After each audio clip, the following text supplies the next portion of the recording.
Hello everyone, আপনাদের জন্য রেশনের জন্য অনেক নতুন নতুন নিয়ম কিন্তু আসতে চলেছে। আপনাদের রেশন যে ফ্রি রেশন দিচ্ছিল সেই রেশন কিন্তু বন্ধ হতে চলেছে।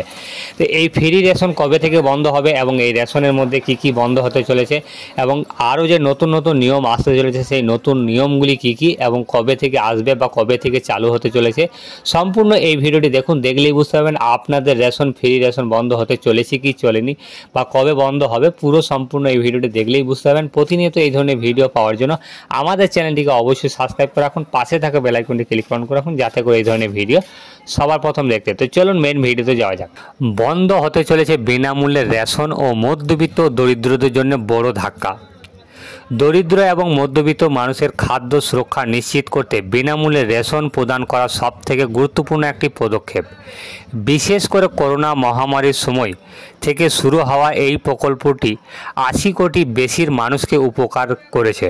তবে নীতি আয়োগের সাম্প্রতিক রিপোর্ট উপর ভিত্তি করে বিনামূল্যে রেশন দেওয়া বন্ধ হওয়ার সম্ভাবনা নিয়ে প্রবল আলোচনা শুরু হয়ে গেছে।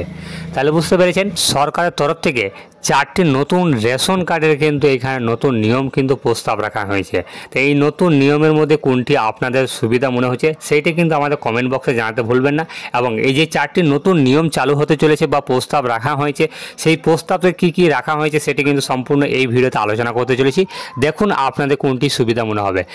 তো এইখানে নিচের দিকে এলেই বুঝতে পারা যাবে, এইখানে বলা হয়েছে সবার প্রথম ফ্রি রেশন বন্ধের ইঙ্গিত। সম্প্রতি নীতি আয়োগ একটি রিপোর্ট প্রকাশ করা হয়েছে।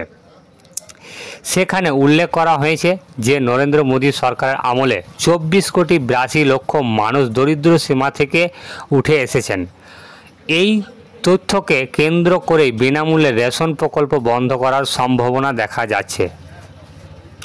এছাড়াও এই রিপোর্টের ভিত্তি বর্তমানে 80 কোটি রেশন সুবিধাভোগীর তালিকা থেকে এই 24,82 লক্ষ মানুষের নাম বাদ দেওয়া হতে পারে বলে মনে করা হচ্ছে। তাহলে বুঝতে পেরেছেন, এইখানে ফ্রি রেশন কিন্তু বন্ধ হতে চলেছে বা এই যে 24,82 লক্ষ মানুষের নাম কিন্তু বাদ দেওয়া হতে পারে। তারপরে বলা হয়েছে রেশন গ্রাহকদের থেকে টাকা নেওয়ার প্রস্তাব। এখানে বলা হয়েছে নীতি আয়োগের একটি বৈঠক রেশন ডিলারের আয়ের বৃদ্ধি নিয়ে আলোচনা করা হয়। সেখানে প্রস্তাব রাখা হয়েছে যে গ্রাহকদের থেকে প্রতি কেজি রেশনের পণ্য বাবদ 1 থেকে 1.5 টাকা মানে 1.5 টাকা নেওয়া হতে পারে। এই প্রস্তাবের মাধ্যমে প্রত্যেক গ্রাহকের থেকে 5 থেকে 7 টাকা করে অতিরিক্ত আয়ের সুযোগ থাকবে বলে আশা করা হচ্ছে। বর্তমানে রেশন ডিলারের প্রতি কেজিতে মাত্র 90 পয়সা কমিশন পান। তাদের দীর্ঘদিনের দাবি এই কমিশন বৃদ্ধি করা হোক। সরকারের মতে রেশন ডিলারের আয় বৃদ্ধি এবং কোষাগারের চাপ কমানোর জন্য এই রকম প্রস্তাব গ্রহণ করা হয়েছে। তাহলে বুঝতে পেরেছেন, একটি হলো রেশন কার্ডের ফ্রি রেশন বন্ধ করতে হবে এবং কিছু রেশন কার্ড বাতিল করতে হবে। 2 নম্বরটি হলো আপনাদের যে রেশন কার্ডে মাল নিচ্ছেন সেটি প্রতি কেজি হিসাবে কিন্তু আপনাদেরকে টাকা দিতে হবে। তো কত টাকা সেটা তো বলা হলো।